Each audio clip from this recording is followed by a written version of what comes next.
Thank you very much for having me. Great meeting. Shocked at how many people actually showed up. Most of the meetings that I go to now is very few people because most people will participate virtually. So congratulations to the members about this wonderful meeting. So I'm going to talk a little bit about healthcare economics and what I've learned from the first 1,000 outpatient total joints that I've done in our surgery center. But first, here are my disclosures. There's a lot of entrepreneurs in the room, and then there's some business owners, and I'd like just to share some books that I've read that have really impacted me in the last 10 years, and encourage all of you to maybe take a look at these because they're really fascinating concepts. The book that probably impacted me more than anything is Start With Why by Simon Sinek, and he presents the why before the how and the what, and it talks about what a strong purpose can do for you as a person and for you as a business owner. Great book, I can highly recommend. It also has if you don't want to read the book, just go on YouTube or listen to his TED Talk because it's very good. This one is a fascinating book that was written by the co-founder of Whole Foods, John Mackey, and Raj Sisodia about conscious capitalism. And it really, I think, is a good concept about how to think about healthcare and how to align the stakeholders to create a better mousetrap and really take everybody into consideration, the employees, the suppliers, the investors, the society as a whole, and the environment. And again, an excellent book that capitalism is okay, but do it with conscious capitalism is a excellent book to read. This one is a fun book to read about Zappo. I don't know if you guys know about Zappo, but if you don't know, I know your wife knows. It's an online shoe company. But they've really have a very good culture in their company, and they've got some very interesting concepts in there that you may be able to integrate just in your day-to-day interactions with your employees, talking about how to motivate your employees to really focus on helping you out as a physician. And then the last one is the carrot principle. It's, again, a very well-written book with some very good examples on how public recognition is one of the biggest motivators for your staff, and how you can, again, maybe change some of the culture in your immediate environment, just to have a little bit more purpose-driven practice. Because there's a lot of burnout out there, and hopefully you guys are not part of that trajectory, but this was also a book that I very much enjoyed reading. So now to the meat of the thing. The U.S. currently spends more on healthcare services than any other country, and it exceeds $3.8 trillion in 2019, which is 18% of GDP. The growth rate is at 5.4%, which outpaces the annual GDP of 4.3%, and it's predicted to be $6 trillion in 2028, an unsustainable trajectory. What's concerning also is on this Gallup survey that 77% of Americans are concerned that rising healthcare costs will cause significant and lasting damage to the U.S. economy. 45% believe that the major health event could leave them bankrupt, and 65 million people in 2019 did not seek a physician for a health problem that they had because of cost. The Melman Medical Index of healthcare costs for a family is the employer contribution, the employee contribution to the premium, and the out-of-pocket expense. And as you can see, it's risen every year. In 2001, it was $8,000. Now, in 2019, it's over $27,000 per family of four. And if you look at the median income, it's around $56,000. So you can do the math that for a U.S. family of four covered by an employment PPO health plan, about half of the median income of $56,000 would be claimed by health care alone if the family had to cover that, the spending of the $27,000. And when you look at, in comparison with the United States, with the 11 top civilized countries, you can see we are by far number one in healthcare spending. Again, it's 18 to 20% of GDP. The second highest is Switzerland, and it's 11% of GDP. But when you look at the healthcare system as far as quality of care, unfortunately, we rank dead last. Not a very good value proposition. When you look at life expectancy, another measure of quality of care, you can see that we are the same as Costa Rica, and it actually has decreased over the last 2 years because of the opioid epidemic, and I'm sure the COVID epidemic has not had a great impact on that either. So I say, Houston, we have a problem. This is Houston. Say again, please. Houston, we have a problem. So what are the reasons for this? I think the main reason is because healthcare does not follow normal market forces. If you look at hip implants or hip replacement, there was a study done by Blue Cross Blue Shield in 2017, and they looked at the range of payment for hip replacement and knee replacement. And they noticed that in San Antonio, the range is the highest for knee replacement, and it ranges anywhere from $22,000 to $88,000. In Dallas was the area where hip replacement had the highest range, which was from $20,000 to $98,000. So there's a 4-fold price difference in the same town for the same operation that could be done by the same surgeon using the same implant. That's like Houston, we have Katy and we have Sugar Land. That's like buying a VW Bug in Katy for $20,000 and in Sugar Land for $80,000. Nobody would buy a VW Bug in Sugar Land.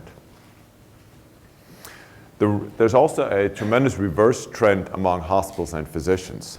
In 1999, the average hospitalization charges for a total hip and a total knee were $22,000 and $23,000 respectively. In 2003, it came up to $31,000 and $35,000. And in Houston, in 2019, Memorial Hermann charges $60,000 and Methodist charges $100,000 for a hip replacement or a knee replacement.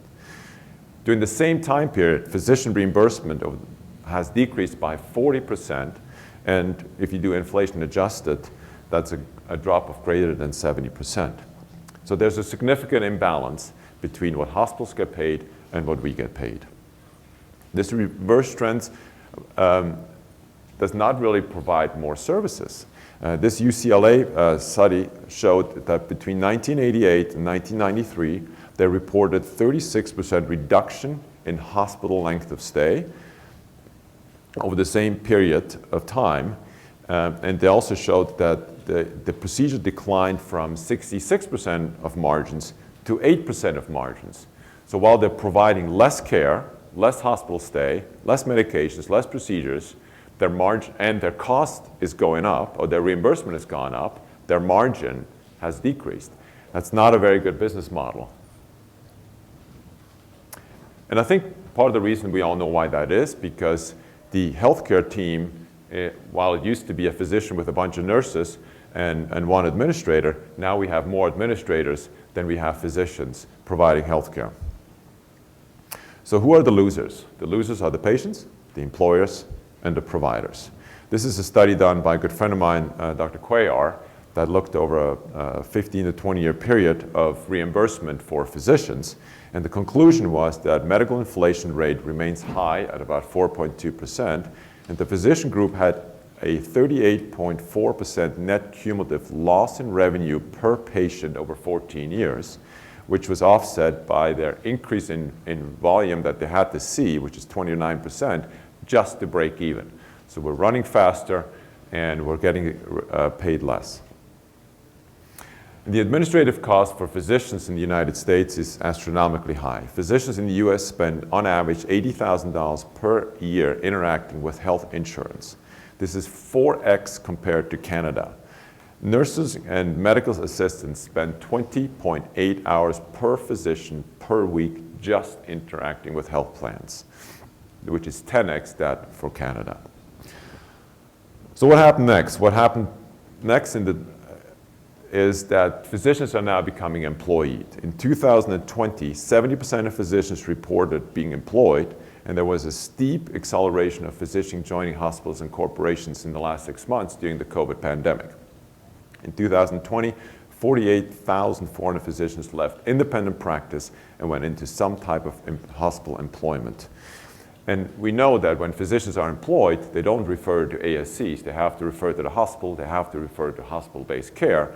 And we all know that that is much more expensive.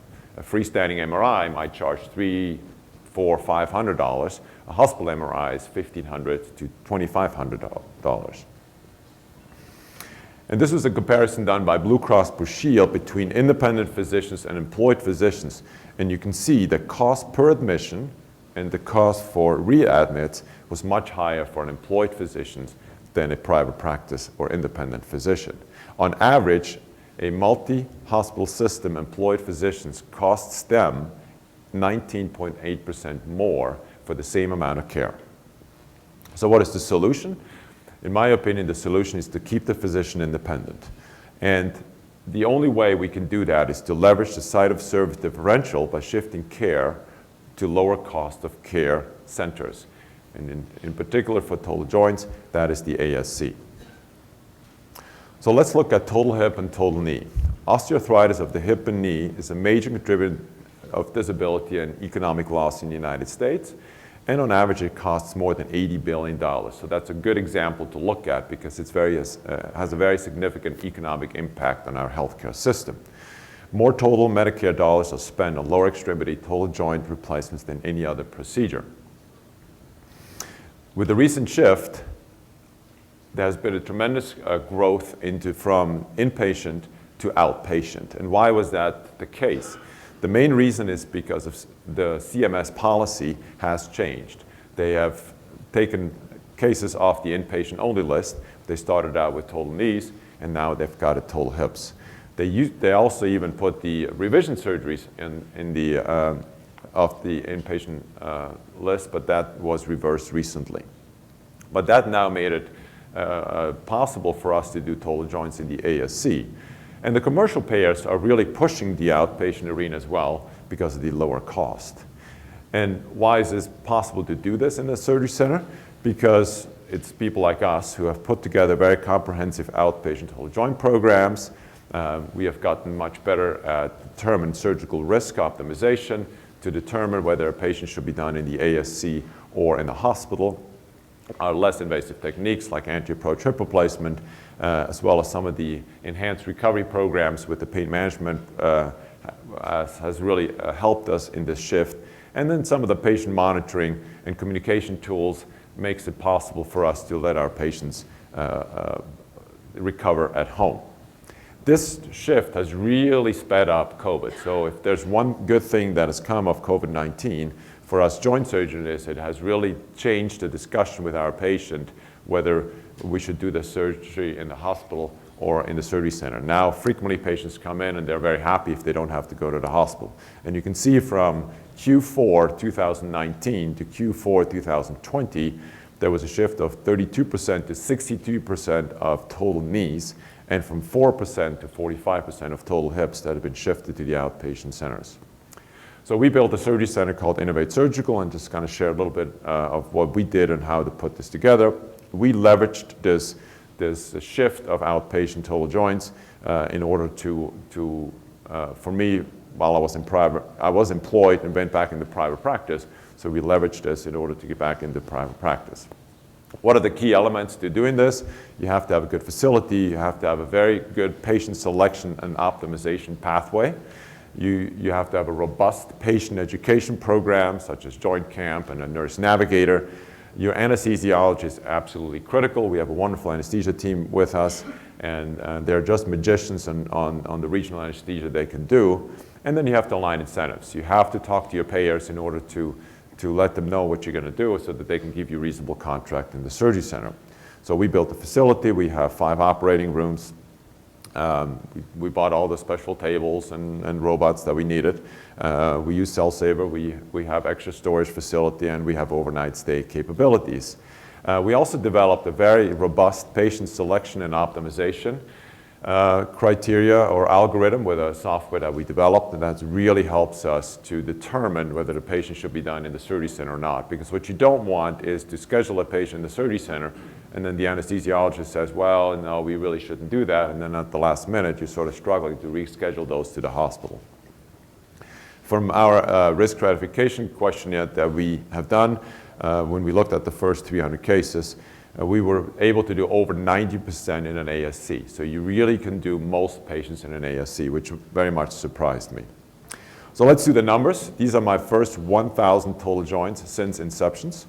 And so what I did is I looked at the payer mix. So we did 40% Blue Cross Blue Shield, 30% Medicare, 12% United Healthcare, 9% Aetna, and then 9% of the other.